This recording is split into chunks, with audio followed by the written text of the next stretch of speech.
శ్రీ గురుభ్యో నమః. విలువలు. మానవ జీవితంలో విలువల గురించి తెలుసుకుందాం. మనిషిగా పుట్టిన ఏ వ్యక్తి అయినా సరే ముందు అతనికి మానవత్వం ఉండాలి. మానవ జీవితంలో విలువలకే ప్రథమ స్థానం ఉంది. ప్రతి మనిషి జీవితం మంచి అనే అడుగుతో మొదలుపెట్టాలి. పెద్దలు చెప్పిన మంచి మాటలను వినాలి, పలకాలి, ఆచరించాలి. మంచి మనిషిగా పెరగాలి. మంచి చదువు చదువుకోవాలి. చదువుతో పాటు సంస్కారం నేర్చుకోవాలి. పెద్దలు చూపిన బాటలో నడవాలి. పెద్దలను గౌరవించాలి. పిల్లలను ప్రేమగా చూడాలి.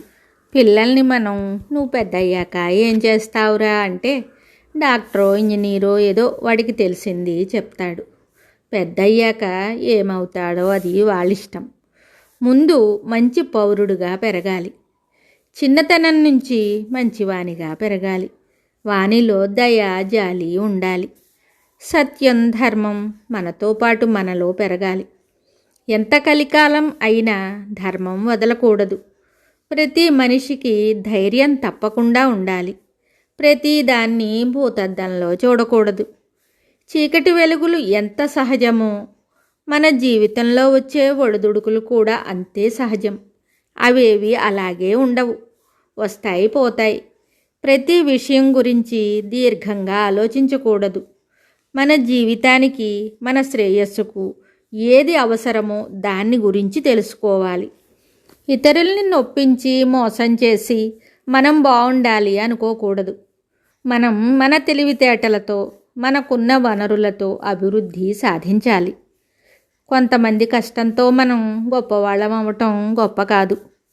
మనం గొప్పవాళ్ళం అవ్వటానికి సహాయపడిన వారు కూడా సంతోషంగా ఉండాలి. అప్పుడే మనం సంపాదించిన సొమ్ముతో మనం మన వాళ్ళు సంతోషంగా జీవించగలుగుతాం. కేవలం ధనార్జనే జీవితం కాదు. మనం మనతో ఉన్న ఇంకొందరి సంతోషానికి కారణం కావాలి. అప్పుడే మన సంతోషం మన దగ్గర స్థిరంగా నిలుస్తుంది. ప్రతి మనిషి వానితో తీసుకువెళ్ళేవి ఏమీ ఉండవు. మనం చేసే మంచి చెడు ఇవే మన కూడా వస్తాయి. ప్రతి మనిషికి ఆడ మగ తేడా లేదు. ఎవరికైనా సరే వారి జీవితం విలువలతో కూడి ఉండాలి. జీవితపు విలువలు ప్రతి ఒక్కరికి తెలియాలి. మనిషికి విలువ డబ్బుతో రాదు. నిజమైన విలువ ఆ వ్యక్తి ప్రవర్తన, జీవన విధానం, ఆ వ్యక్తి యొక్క సంస్కారం వల్లే వస్తాయి. తక్కిన విలువలన్నీ అవసరార్థం ఇచ్చేవి. కొంతమందికి వారికి ఏ విలువ ఉండదు.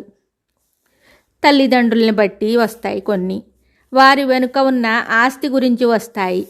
ఇలా ఏవి వచ్చినా అవి మనతో పాటు చివరిదాకా ఉంటాయో ఉండవో తెలియదు.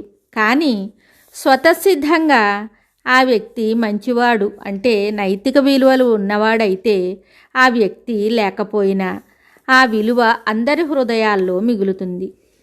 నేటి పరిస్థితులలో విలువలకి తిలోదకాలు ఇచ్చేశారు. మనలో ఉన్న విలువల్ని మనపై ఉన్న వలువల్లాగా అంటే ఒంటిపైనున్న బట్టల్లాగా తీసిపడేశారు.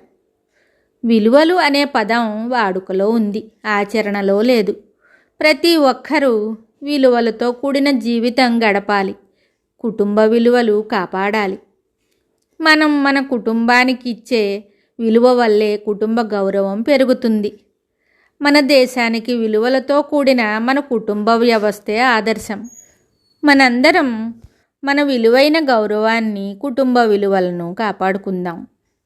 తల్లిదండ్రులు పిల్లల్ని చిన్నతనం నుంచి మంచినే చెబుతూ విలువల్ని నేర్పుతూ పెంచాలి. తల్లిదండ్రులు కూడా ఆ విలువలకు కట్టుబడి ఉండాలి.